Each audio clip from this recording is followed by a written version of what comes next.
मैंने अपना लेख अंग्रेज़ी में लिखी है और मेरे एक साथी रियाजुल हक ने इसको हिंदी में अनुवाद किया है और मैं हिंदी में पढ़ूंगी। शायद आपको ऐसा लगेगा कि मैं किसी और के लेख पढ़ रही हूँ, लेकिन अपनी है क्योंकि मैं हिंदी बोलने वाली नहीं हूँ। तो इसके लिए मैं माफ़ी चाहती हूँ। इस लेख का जो हेडिंग है वो है एक लड़ाई मोहब्बत की।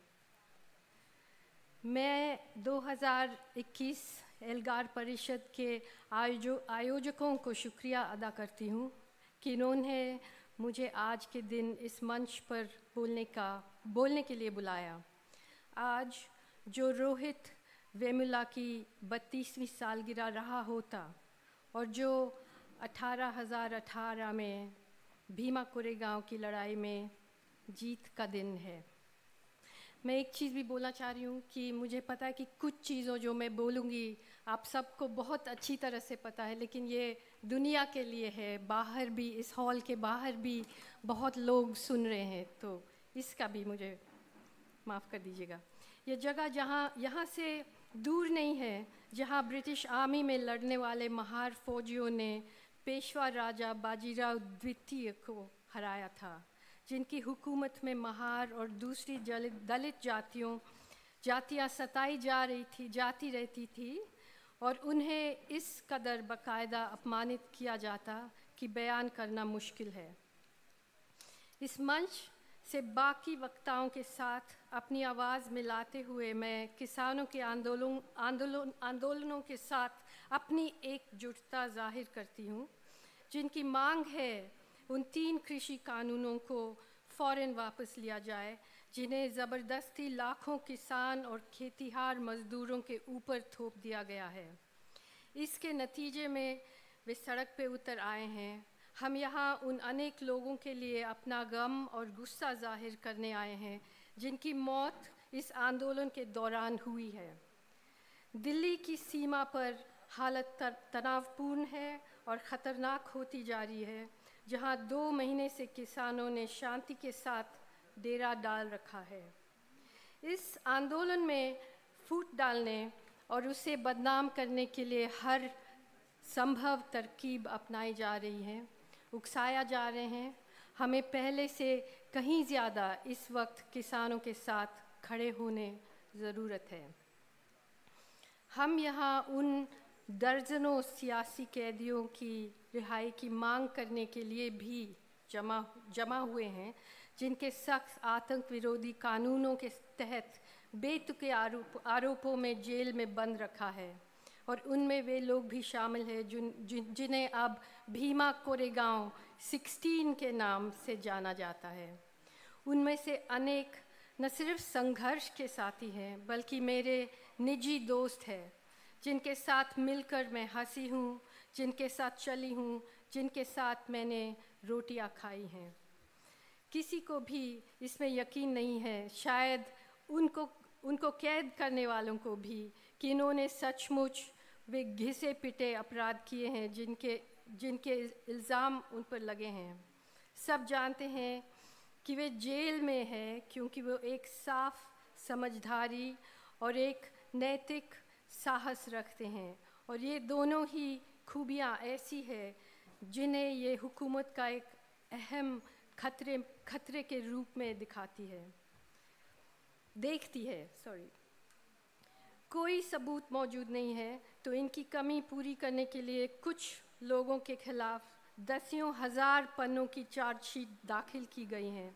एक जज को उन पर फैसला करने की बात तो दूर, उनको बस पढ़ने भर में कई साल लग जाएगा।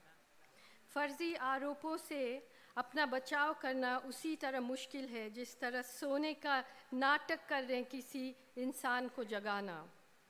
भारत में हमने सीखा है कि कानूनी निपटारे पर निर्भर करना एक जोखिम भरा काम है। वैसे भी कहाँ और कब ऐसा हुआ कि अदालतों ने फांसीवाद का लहर को मोड़ दिया हो।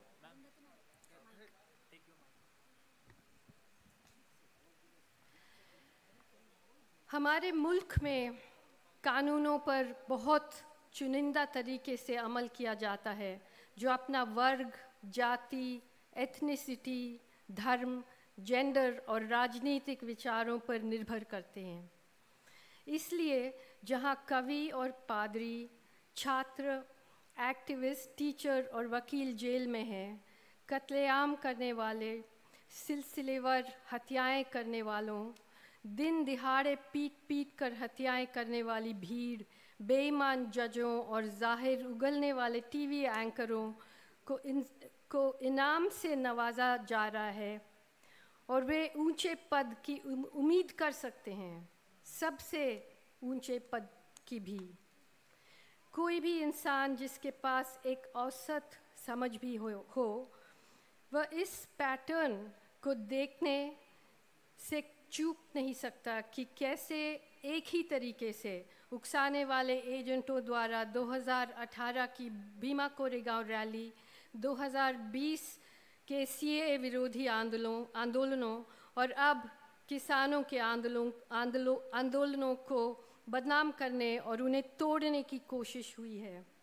ऐसे काम करके उनका कुछ नहीं बिगड़ता, जो दिखाता है कि मौजूदा हुकूमत में उन्हें कितना समर्थन हासिल है। चाहे तो मैं आपको ये दिखा सकती हूँ कि दशकों से किस तरह बार बार दोहराते हुए यही पैटर्न इन लोगों ने सत्ता में ले आए हैं।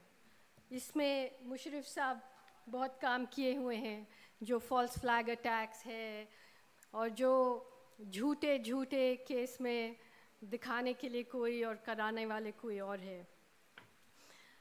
अब जब पश्चिम बंगाल में चुनाव करीब आ रहे हैं, हम सहमे हुए इंतज़ार कर रहे हैं कि राज्य के लोगों को जाने क्या देखना होगा। कॉर्पोरेट मीडिया ने पिछले 2 वर्षों में एक आयोजन और एक संगठन के रूप में एल्गार परिषद के बारे में लगातार बदनामी फैलाई है। एल्गार परिषद अनेक आम लोगों के लिए 2 शब्द का यह नाम रैडिकल लोगों का, आतंकवादियों, जिहादियों, अर्बन नक्सलियों, दलित पैंथर का एक ऐसा संदिग्ध खुफिया गिरोह बन गया है जो भारत को बर्बाद करने की साजिश में लगा हुआ है।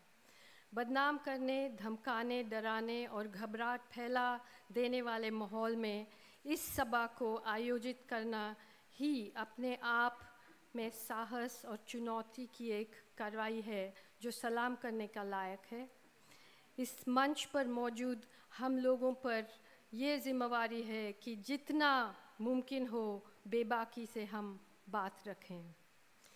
करीब 3 हफ्ते पहले अमेरिका में 6 जनवरी को जब हमने झंडे, हथियारों, फांसी की सूली और सलीबों से लेस जानवर की फर और हिरन की सींग पहने हुए एक अजीब व गरीब भीड़ को अमेरिकी संसद पर हमला करते देखा, तो मेरा दिमाग में एक ख्याल उठा, भला हो हमारे मुल्क में हम पर तो इनके जैसे लोगों की हुकूमत चल रही है। उन्होंने हमारे संसद पर कब्ज़ा कर रखा है, वो जीत चुके हैं। हमारी संस्थानों पर उनका कब्ज़ा है।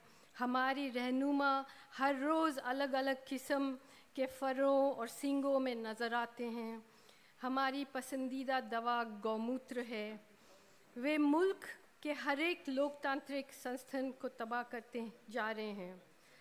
अमेरिका भले ही बड़ी मुश्किल से इस कगार से लौट पाने में कामयाब रहा है, कुछ अपने साम्राज्य की सामान्य चाल चलन की झलक देने लगा है, लेकिन भारत में हमें अतीत में सदियों पीछे ले जाया जा रहा है, जिससे बचने के लिए हमने इतनी कड़ी कोशिश की है। नहीं, हम वो नहीं है। एल्गार परिषद के ये जलसा कोई रैडिकल या चरमपंथी नहीं है। ये हम नहीं है जो असल में कोई गैर कानूनी और संविधान विरोधी काम कर रहे हैं। ये हम नहीं है जिन्होंने अपनी नज़रें फेर ली खुले तौर पर कत्लेआमों को बढ़ावा दिया, जिनमें हज़ारों की तादाद में मुसलमानों की कत्ल किया जाता है। ये हम नहीं है जो शहरों की सड़कों पर सरेआम दलितों को कोड़े लगाए जाते हुए चुपचाप देखते रहे हैं। ये हम नहीं है जो लोगों को एक दूसरे के खिलाफ खड़ा कर रहे हैं और नफ़रत और फूट के दम पर हुकूमत चला रहे हैं। ये काम उन लोगों द्वारा अंजाम दिया जा रहा है जिन्हें हमने अपनी सरकार के रूप में चुना है, और उनकी प्रचार मशीनरी द्वारा अंजाम दिया जा रहा है जो खुद को मीडिया कहते हैं। भीमा कोरेगांव की लड़ाई 200 साल गुजर चुके हैं। ब्रिटिश लोग जा चुके हैं, लेकिन उपनिवेश कॉलोनियलिज्म का एक ढांचा अभी भी बना हुआ है जो उनसे भी सदियों पहले चला आ रहा था। पेशवा जा चुके हैं, लेकिन पेशवाई यानी ब्राह्मणवाद नहीं गया है। यहाँ आप सब सुनने वाले के लिए मुझे ये कहना ज़रूरी नहीं है, लेकिन जो नहीं जानते हैं उनके लिए मुझे कहना होगा कि ब्राह्मणवाद एक ऐसा नाम है जिसका उपयोग जाति विरोधी आंदोलन ऐतिहासिक रूप से जाति व्यवस्था के लिए करते रहे हैं। इसका मतलब सिर्फ ब्राह्मण नहीं, हालांकि इस ब्राह्मणवाद को एक कारखाने में ले जाया गया है जहां इसे आधुनिक लोकतंत्र लगने वाले जुमले दिए गए और जातियों पर नियंत्रण रखने का एक बारीक और विकसित मैनुअल और प्रोग्राम मिला है जो नया नहीं है, बस उसकी कमज़ोरियां दूर कर दी गई हैं।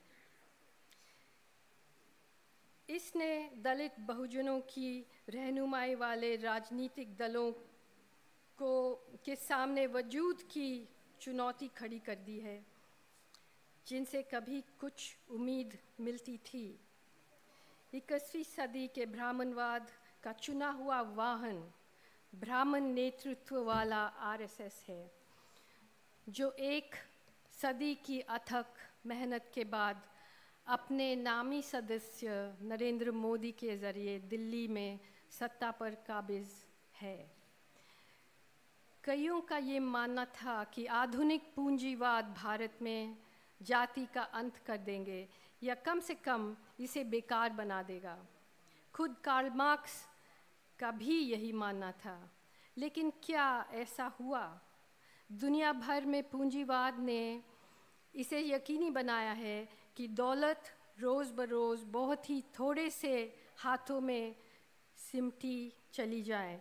भारत में 63 सबसे अमीर लोगों के पास जितनी दौलत है 1 अरब 30 करोड़ के लिए 2018 और 2019 के केंद्रीय बजट से भी ज़्यादा है। हाल में ऑक्सफैम के एक अध्ययन में पाया गया कि कोरोना महामारी के दौरान भारत में जहां करोड़ों लोगों ने लॉकडाउन में अपना रोज़गार खोया, अप्रैल 2020 के महीने में हर एक घंटे में 1,70,000 लोगों के हाथों से काम छिन रहा था। वहीं इसी दौरान भारत के अरबपतियों की दौलत 35% बढ़ गई। उनमें से सबसे अमीर 100 लोगों ने, चलिए उन्हें कॉरपोरेट क्लास कहते हैं, इतना पैसा बनाया कि अगर वो चाहते तो भारत के सबसे गरीब 13 करोड़ 80 लाख लोगों में से हर एक को करीब 1 लाख रुपया दे सकते थे। मेन स्ट्रीम मीडिया के अखबार ने इस खबर की ये हेडलाइन लगाई, covid deepens inequalities, wealth, education, gender.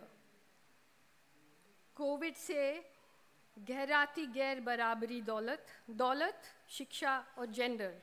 बेशक अखबार की इस खबर से और हेडलाइन से जो शब्द गायब था वह थी जाति। सवाल यह है कि क्या इस छोटे से कॉरपोरेट क्लास जिसके पास बंदरगाह, खदानें, गैस के भंडार, रिफाइनरियाँ, telecommunication, high speed data, mobile network, विश्वविद्यालय, पेट्रोकेमिकल कारखाने, होटल, हॉस्पिटल और टेलीविज़न केबल नेटवर्क है, एक तरह से भारत पर जिसका मालिकाना है और जो इसे चलाता है, क्या इस वर्ग की कोई जाति है? काफ़ी हद तक हाँ है। अनेक सबसे बड़ी भारतीय कॉरपोरेट कंपनियां पर परिवारों का मालिकाना है। कुछ एक सबसे बड़ी कॉरपोरेट कंपनियों की मिसाल लें: Reliance Industries Limited, Mukesh Ambani, Adani group, Gautam Adani, Arcelor Mittal, Lakshmi Mittal, OP Jindal group, Savitri Devi Jindal, Birla group, KM Birla. वे खुद को वैश्य कहते हैं। वे बस विधि के विधान में लिखा हुआ अपना कर्तव्य पूरा कर रहे हैं, पैसा बनाते हैं। कॉर्पोरेट मीडिया के मालिकाने के बारे में ज़मीनी अध्ययनों को देखा जाए और उनका संपादकों, उनमें नियम लिखने वाले स्तंभकारों और वरिष्ठ पत्रकारों का जातिवार हिसाब लगाया जाए, तो इससे उजागर होता है कि खबरों को बनाने और चलाने के मामले में प्रभुत्वशाली जातियां, खासकर ब्राह्मण और बनिया जातियां का कितना दबदबा है, चाहे खबर असली है या फर्जी। दलित, आदिवासी और अब दिन ब दिन मुसलमान इस पूरे मंजिल से ही गायब है। ऊपरी और निचली अदालती व्यवस्था में, सिविल सेवा, विदेश सेवाओं के बड़े पदों पर, चार्टर्ड अकाउंटेंट्स के दुनिया में, या शिक्षा, स्वास्थ्य और प्रकाशन के क्षेत्र में अच्छी नौकरी में, या शासन के किसी भी दूसरा हिस्से में हालत अलग नहीं है। ब्राह्मण और बनिया दोनों मिलकर कुल आबादी के शायद 10% से भी कम होंगे। जाति और पूंजीवाद ने आपस में मिलकर खास तौर से एक नुकसानदेह और खोटी चीज़ तैयार की है, जो खास तौर से भारतीय है। प्रधानमंत्री मोदी कांग्रेस पार्टी की वंशवादी सियासत पर हमले करते नहीं थकते हैं, लेकिन वे इन कॉर्पोरेट घरानों की मदद करने और उनको फ़ायदा पहुंचाने के लिए पूरी तरह समर्पित है। जिस पालकी में उनकी झांकी निकलती है, वह भी ज़्यादातर वैश्यों और ब्राह्मण परिवार के मालिकाना वाले कॉर्पोरेट मीडिया घराने के कंधों पर चलती है। मिसाल के लिए कुछ के नाम ये है: times of India, Hindustan times, Indian express, the Hindu, India today, Dainik Bhaskar, Dainik Jagran. Reliance industries के हाथों में 27 टीवी चैनलों की लगाम है, क्योंकि इन चैनलों के शेयरों पर इसका कब्ज़ा है। मैंने झांकी निकलने की बात की क्योंकि मोदी ने प्रधानमंत्री के रूप में करीब 7 सालों के दौरान कभी भी प्रेस का सीधा सामने नहीं किया है, एक बार भी।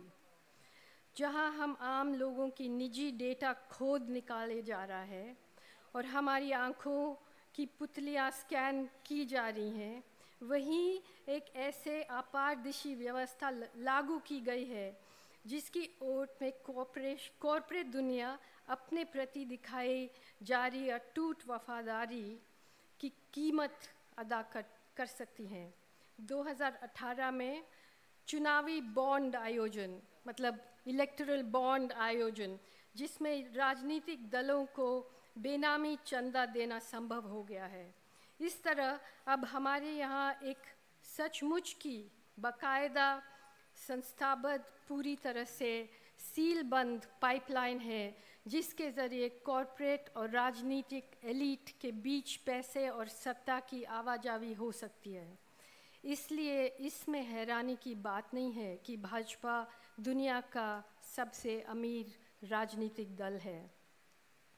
इसीलिए इसमें भी हैरानी की बात नहीं है कि जब ये छोटा सा वर्गीय जातीय एलीट तबका जनता के नाम पर, हिंदू राष्ट्रवाद के नाम पर इस मुल्क पर अपनी गिरफ्त को मजबूत कर रहा है, तब ये आवाम के साथ एक दुश्मन ताकत की तरह पेश आने लगा है, जिसमें इसके अपने वोटर भी शामिल है। उसे इस आवाम पर किसी तरह काबू करना है, इसको चकमा देना है, इसकी ताक में रहना है, ऐसा कुछ करना है कि वो घबरा जाए, इस पर छुप कर हमला करना है और सख्ती से हुकूमत करनी है। हम घात लगाकर होने वाली घोषणाओं और गैर कानूनी अध्यादेशों का एक राष्ट्र बन गए हैं। नोटबंदी ने रातों रात अर्थव्यवस्था की कमर तोड़ दी। जम्मू कश्मीर में आर्टिकल 370 को रद्द करने के नतीजे में 70 लाख लोगों पर अचानक ही एक लॉकडाउन लगा दिया गया, जिनको महीने फौजी और डिजिटल घेराबंदी में रहना था। ये इंसानियत के खिलाफ अ क्राइम अगेंस्ट ह्यूमैनिटी अपराध है, जिसे सारी दुनिया की नज़रों के सामने अंजाम दिया जा रहा है और ये हमारे नाम पर हो रहा है।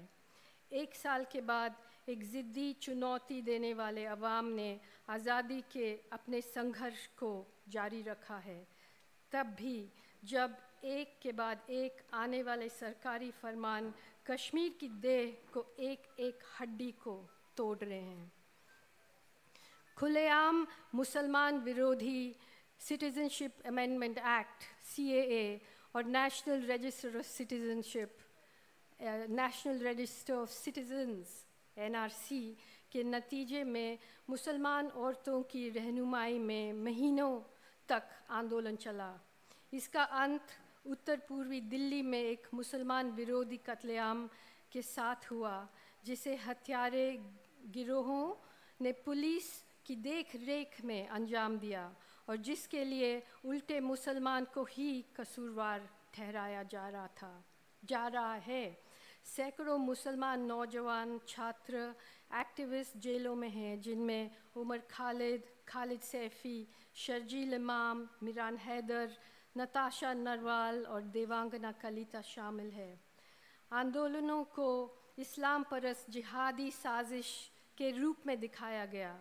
मुल्क भर में आंदोलनों की रीढ़ बने और अब एक निशानी बन चुके शाहीन बाग के धरने की रहनुमाई करने वाली औरतों के बारे में हमें ये बताया गया कि वो जेंडर कवर औरतों के ढील है और करीब करीब हर एक विरोध प्रदर्शन में संविधान की सार्वजनिक प्रतिज्ञा ली जा रही थी, उसको सेक्युलर कवर कहकर खारिज कर दिया गया। उनके कहने का मतलब ये है कि मुसलमानों से जुड़ी कोई भी चीज़ जिहाद है, जिसे गलत तरीके से आतंकवाद का एक दूसरा नाम बनाया जाता है और इससे अलग कोई भी बात महज एक ब्यौरा भर है। जिन पुलिस कर्मियों ने बुरी तरह से ज़ख्मी मुसलमान नौजवान को राष्ट्रगान गाने पर मजबूर किया, जब उन्हें सड़क पर एक ढेर के रूप में जमा किया था, उन पुलिस कर्मियों पर आरोप दायर करना तो दूर, अभी तक उनका पहचान भी नहीं की गई है। बाद में उन ज़ख्मी लोगों में एक आदमी की मौत भी हो गई, जब देशभक्ति से भरी पुलिस ने उनके गले में लाठी ठूस दी थी। इस महीने गृह मंत्री ने दंगों को संभालने के लिए दिल्ली पुलिस को तारीफ़ की और अब कत्लेआम के एक साल बाद, जब ज़ख्मी और तबाह समुदाय किसी तरह इससे उबरने की कोशिश कर रहा है, तब बजरंग दल और VHP अयोध्या में राम मंदिर के लिए चंदा जमा करने के लिए ठीक उन्हीं कॉलोनियों में रथ यात्राएं और मोटरसाइकिल परेड निकालने का ऐलान कर रहे हैं। हम पर लॉकडाउन एम्बुश भी हुआ। हम 1 अरब 30 करोड़ लोगों को 4 घंटे की नोटिस के साथ ताला बंद कर दिया गया। लाखों शहरी मजदूर हज़ारों किलोमीटर पैदल चलकर घर लौटने का मजबूर हुआ, जबकि रास्ते में उन्हें अपराधियों की तरह पीटा गया। एक तरफ महामारी तबाही मचा रही थी, दूसरी तरफ विवादास्पद जम्मू कश्मीर राज्य के बदले हुए दर्जे को देखते हुए चीन ने लद्दाख में भारतीय इलाकों पर कब्जा कर लिया। हमारी बेचारी सरकार ये दिखावा करने पर मजबूर हो गई कि ऐसा कुछ हुआ ही नहीं। चाहे जंग हो या नहीं हो, एक सिकुड़ती जा रही अर्थव्यवस्था को अब पैसा बहाना होगा ताकि हज़ारों फौजियों के पास साज सामान हो और वे हमेशा हमेशा जंग के लिए तैयार हैं। 0 डिग्री से नीचे तापमान में महज मौसम के चलते अनेक सैनिकों की जान चली जा सकती है, जिसका खबर हम तक नहीं पहुंचेगा। पैदा की गई तबाहियों की इस सूची में अब सबसे ऊपर ये 3 कृषि कानूनों है जो भारतीय खेती की कमर तोड़ देंगे। इसका नियंत्रण कॉर्पोरेट कंपनियों के हाथ में दे देंगे और किसानों की संवैधानिक अधिकारों तक अनदेखी करते हुए खुलेआम उन्हें उनके कानूनी सहारे से वंचित कर देंगे। ये ऐसा है मानो आँखों के सामने किसी चलती हुई गाड़ी के पुर्जे किए जा रहे हैं। इसका इंजन बिगाड़ दिया जा रहा है, इसके पहिए निकाले जा रहे हैं, इसकी सीटें फाड़ी जा रही हैं, इसके टूटा फूटा ढांचा हाईवे पर छोड़ दिया गया है, जबकि दूसरी कारें फर्राट से गुजर रही हैं जिन्हें ऐसे लोग चला रहे हैं जिन्होंने हिरण की सींग और जानवर की फर नहीं पहन रखे हैं। इसीलिए हमें इस एल्गार की अपनी नाराज़गी की इस लगातार सामूहिक और बेबाक अभिव्यक्ति की बेतहाशा ज़रूरत है। ब्राह्मणवाद के खिलाफ, पूंजीवाद के खिलाफ, इस्लाम को लेकर मन में बैठाई जा रही नफ़रत के खिलाफ और पितृशक्ति के खिलाफ। इन सब की जड़ में है पितृसत्ता, क्योंकि मर्द जानते हैं कि अगर औरतों पर उनका नियंत्रण नहीं रहे तो किसी चीज़ पर उनका नियंत्रण नहीं रहेगी। ऐसे वक्त में जबकि महामारी तबाही मचा रही है, जबकि किसान सड़कों पर है, भाजपा की हुकूमत वाले राज्यों में जल्दी धर्मांतरण विरोधी अध्यादेश लागू किए जा रहे हैं। मैं थोड़ी देर इनके बारे में बोलना चाहूँगी, क्योंकि जाति के बारे में, मर्दानगी के बारे में, मुसलमान और ईसाइयों के बारे में, प्यार, औरतों, आबादी और इतिहास के बारे में इस हुकूमत के मन में जो बेचैनियाँ हैं उनकी झलक आप इन अध्यादेशों में देख सकते हैं। यूपी में जो UP prohibition of unlawful conversion of religious ordinance 2020, जिसे लव जिहाद विरोधी अध्यादेश भी कहा जाता है, को बस 1 महीने ही गुजरा है, लेकिन कई शादियों में रुकावटें डाली जा चुकी हैं, परिवारों के खिलाफ मुकदमे दर्ज हो चुके हैं और दर्जनों मुसलमान जेल में हैं। तो अब उस गौमांस के लिए जो उन्होंने नहीं खाया, उन गायों के लिए जो उन्होंने नहीं मारी, उन अपराधों के लिए जो उन्होंने कभी नहीं किया, हालांकि धीरे धीरे ये नज़रिया बनता जा रहा है कि मुसलमानों का कत्ल हो जाना वो उन्हीं का अपराध है। पीट कर मार दिए जाने के साथ साथ उन चुटकुलों के लिए जो उन्होंने नहीं बनाए हैं जेल जाने के साथ साथ, जैसे कि नौजवान कॉमेडियन मुन्नावर फ़रूकी के मामले में हुआ, मुसलमान अब प्यार में पड़ने और शादी करने के अपराध के लिए जेल जा सकते हैं। इस अध्यादेश को पढ़ते हुए कुछ बुनियादी सवाल सामने आए जिनके मैं नहीं उठा रही हूँ, जैसे कि आप धर्म का व्याख्या कैसे कर सकते हैं, कैसे करते हैं। एक आस्था रखने वाला इंसान अगर नास्तिक बन जाए तो क्या उस पर मुकदमा किया जा सकता है? 2020 ये यूपी ऑर्डिनेंस बहकाने, बल, अनुचित असर, प्रपीड़न, प्रलोभन, किसी कपट पूर्ण साधन द्वारा या विवाह द्वारा एक धर्म से दूसरा धर्म में विधि विरुद्ध धर्म संपरिवर्तन, प्रतिषेध की बात कहता है। प्रलोभन की परिभाषा में उपहार, संतुष्टि पहुंचाना, प्रतिष्ठित स्कूलों में मुफ्त शिक्षा या बेहतर जीवन शैली का वादा शामिल है, जो मोटे तौर पर भारत में हर एक पारिवारिक शादी में होने वाली लेन देन की कहानी है। आरोपित को जिसके चलते धर्म परिवर्तन हुआ है 1 से 5 साल की कैद सज़ा हो सकती है। इसके लिए दूर रिश्तेदार समेत परिवार का कोई भी सदस्य आरोप लगा सकता है। अपना बेगुनाही साबित करने के लिए जिम्मेवारी आरोपित पर है। अदालत द्वारा पीड़ित को 5 लाख रुपए का मुआवजा दिया जा सकता है, जिसे आरोपित को अदा करना होगा। आप फिरौतियाँ और ब्लैकमेल की उन अंतहीन संभावनाओं की कल्पना कर सकते हैं जिन्हें ये अध्यादेश जन्म देता है। अब एक बेहतरीन नमूना देखिए।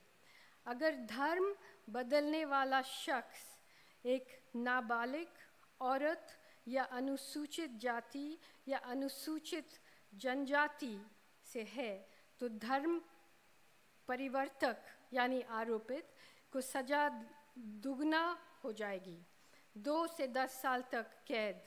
दूसरे शब्दों में ये अध्यादेश औरतों, दलितों और आदिवासियों को नाबालिगों के दर्जा देता है। ये कहता है कि हम बच्चे हैं, हम बालिग नहीं माना गया है, जो अपना कामों के लिए जिम्मेवार है। यूपी सरकार की नज़रियों में हैसियत सिर्फ प्रभुत्वशाली हिंदू जातियों की मर्द की है, एजेंसी सिर्फ उनके पास है। यही वो भावना है जिसके साथ भारत के मुख्य न्यायाधीश ने पूछा कि औरतों को, जिनके दम पर कई मायनों में भारतीय खेती चलती है, किसान आंदोलनों में क्यों रखा जा रहा है। और मध्य प्रदेश सरकार ने प्रस्ताव रखा है कि कामकाजी औरतें अपने परिवारों के साथ जो नहीं रहती हैं, वे थाने में अपना रजिस्ट्रेशन कराएं और अपनी सुरक्षा के लिए पुलिस के निगरानी में रहें। अगर मदर टेरेसा जिंदा होती तो ये तय है कि ये अध्यादेश के तहत उन्हें जेल की सज़ा काटनी पड़ती। मेरा अंदाज़ है कि उन्होंने जितने लोगों को ईसाईयत में धर्मांतरण कराया, उनकी सज़ा होती 10 साल और जीवन भर का कर्ज। ये भारत में गरीब लोगों के बीच काम कर रहे हैं हर एक ईसाई पादरी की किस्मत हो सकती है। और अब उस शख्स का क्या करेंगे जिसने कहा था, मैं पढ़ने जा रही हूँ ये शब्द, क्योंकि हमारी बदकिस्मती है कि हम खुद को हिंदू कहना पड़ता है, इसीलिए हमारे साथ ऐसा व्यवहार होता है। अगर हम किसी और धर्म के सदस्य होते तो कोई भी हमारे साथ ऐसा व्यवहार नहीं करता।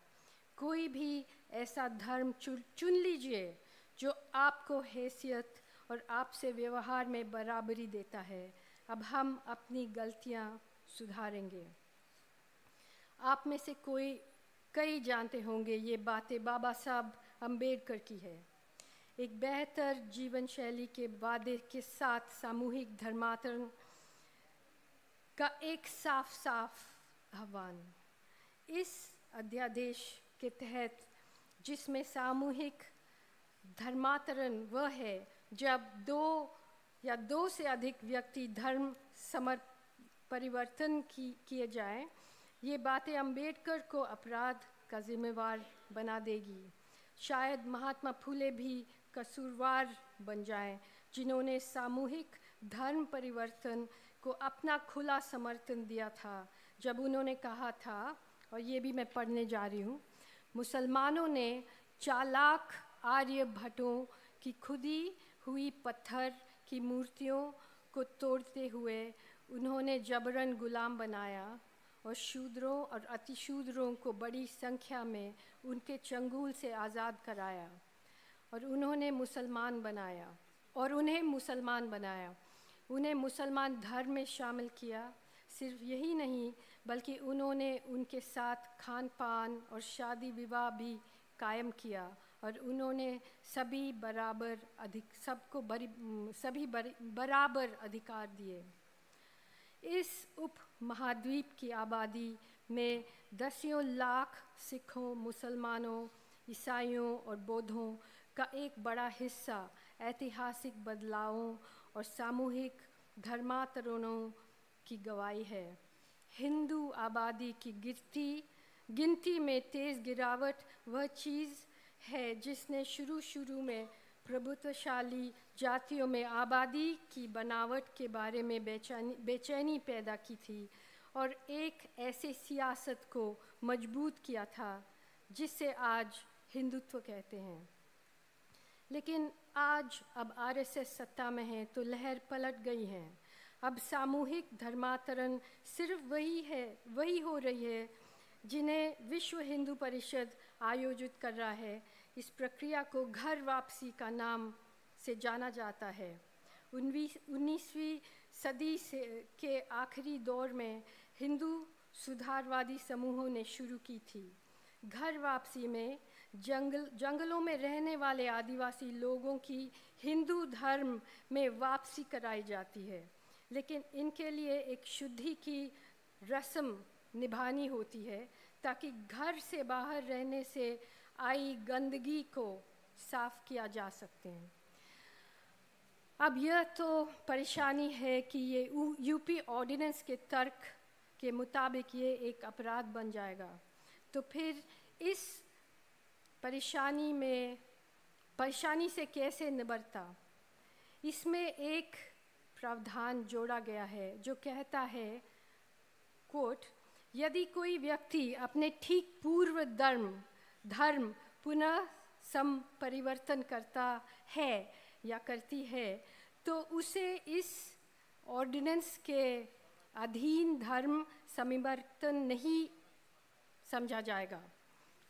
ऐसे करते हुए अध्यादेश इस मिथक पर चला रहे हैं और इसे कानूनी मंजूरी दे रही है कि हिंदू धर्म एक प्राचीन स्थानीय धर्म है जो भारतीय उपमहाद्वीप की सैकड़ों मूल निवासी जनजातियां और दलितों और द्रविड़ लोगों के धर्म से भी पुराना है और वे सब इसका हिस्सा है। ये गलत है और सरासर गैर ऐतिहासिक है। भारत में इन्हीं तरीक़ों से मिथकों को इतिहास में और इतिहास को मिथकों में बदला जाता है।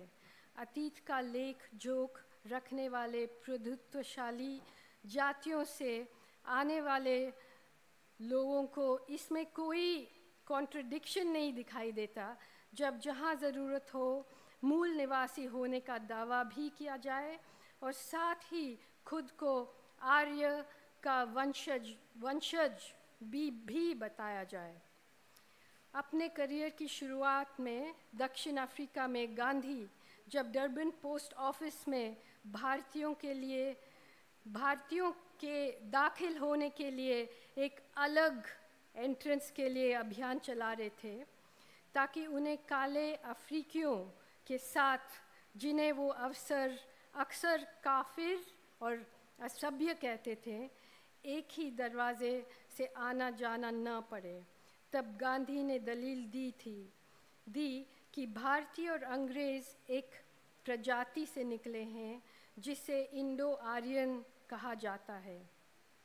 उन्होंने सुनिश्चित किया कि प्रभुत्वशाली जाति के पैसेंजर इंडियन और उत्पीड़ित जाति की गिरमिटिया मजदूरों को अलग करके देखा जाए। ये 1894 की बात है, लेकिन सर्कस अभी भी ख़त्म नहीं हुआ है। आज यहाँ इतने व्यापक राजनीति नज़रिए वाले वक्ताओं की मौजूदगी यलगार परिषद की बौद्धिक काबिलियत को जाहिर करते हैं कि यह देख पा रहे हैं कि हम पर होने वाला हमले सब दिशाओं से आ रहे हैं, किसी एक दिशा से नहीं। इस हुकूमत के लिए इससे ज़्यादा खुशी की बात और कुछ नहीं होती जब हम खुद को अपने या अपने समुदायों की अलग थलग कोठरियों में, छोटी छोटी हौज़ों में बंद कर लेते हैं, जहाँ हम गुस्से में पानी की छींटें उड़ाती हैं। जब हम बड़ी तस्वीर नहीं देखते, तब अक्सर हमारा गुस्सा एक दूसरे पर निकलते हैं। जब हम अपनी तयशुदा हौज़ों की कगारें तोड़ देते हैं, सिर्फ तभी हम एक नदी बन सकते हैं और एक ऐसे धारा के रूप में बह सकते हैं जिसे रोका नहीं जा सकता है। इसे हासिल करने के लिए हमें उससे आगे जाना होगा जिसे करने का फरमान हमें दिया गया है। हमें उस तरह सपना देखने का साहस करना होगा जैसे रोहित वेमुला ने देखा। आज वो यहाँ हमारे साथ है, हमारे बीच है। वे अपनी मौत में भी एक पूरी की पूरी नई पीढ़ी के लिए एक प्रेरणा है, क्योंकि वे सपना देखते हुए मरा। उन्होंने मरते हुए भी अपना मानवता, अपनी आकांक्षाओं, अपनी बौद्धिक कौतूल को मुकम्मल बनाने के अपने अधिकार पर जोर लगाया। उन्होंने सिमटने से, सिकुड़ने से, दिए गए सांचे में ढलने से इनकार किया। उन्होंने उन लेबलों से इनकार किया जो असली दुनिया उनके ऊपर लगाना चाहती थी। वो जानते थे कि वे कुछ और नहीं बल्कि सितारों से बना हुआ है। वो एक सितारा बन गए हैं।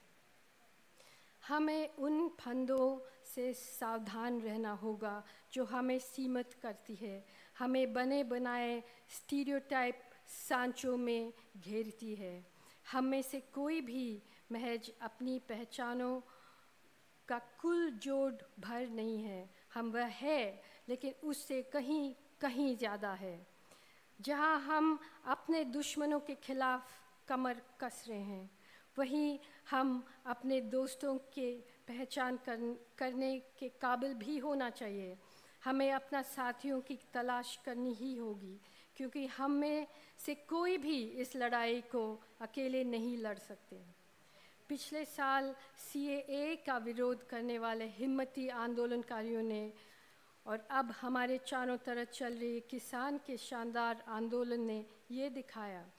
जो किसान संघ एक साथ आए हैं, वो अलग अलग विचारधाराओं वाले और अलग अलग इतिहासों वाले लोगों की नुमाइंदगी करते हैं। मतभेद गहरे हैं, बड़े और छोटे किसानों के बीच, ज़मींदारों और बेज़मीन खेतियार मज़दूरों के बीच, जट सिखों और मजहबी सिखों के बीच, वामपंथी और मध्यमार्गी संघों के बीच। जातीय अंत विरोध भी है और दहला देने वाली जातीय हिंसा है, जैसे कि बंट सिंह ने आपको आज बताया, जिनके दोनों हाथ और एक पैर 2006 में काट दिए गए। इन विवादों को दफनाया नहीं गया है। उनके बारे में भी कहा जा रहा है, जैसे कि रणदीप मड्डोके ने, जिन्हें आज यहाँ होना था, अपनी साहसी डॉक्यूमेंट्री फिल्म लैंडलेस में कहा है। और फिर भी वे सब साथ आए हैं ताकि इस सत्ता का सामने किया जा सके, ताकि इस लड़ाई लड़ी जा सके जिसे हम जानते हैं कि ये वजूद की एक लड़ाई है। शायद यहाँ इस शहर में, जहाँ पर अंबेडकर को ब्लैकमेल करके पूना पैक्ट पर दस्तखत कराया गए थे, जहाँ ज्योतिबा और सावित्रीबाई फुले ने अपना क्रांतिकारी काम किया, इस शहर में हम अपने संघर्ष को एक नाम दे सकते हैं। शायद हमें इसे सत्य शोधक रेजिस्टेंस कहना चाहिए। आरएसएस के खिलाफ खड़ा एसएसआर। नफ़रत के खिलाफ मोहब्बत की लड़ाई। नफ़रत के खिलाफ मोहब्बत की लड़ाई, एक लड़ाई मोहब्बत की खातिर। ये ज़रूरी है कि इसे जुझारू तरीके से लड़ा जाए और खूबसूरत तरीके से जीता जाए। शुक्रिया।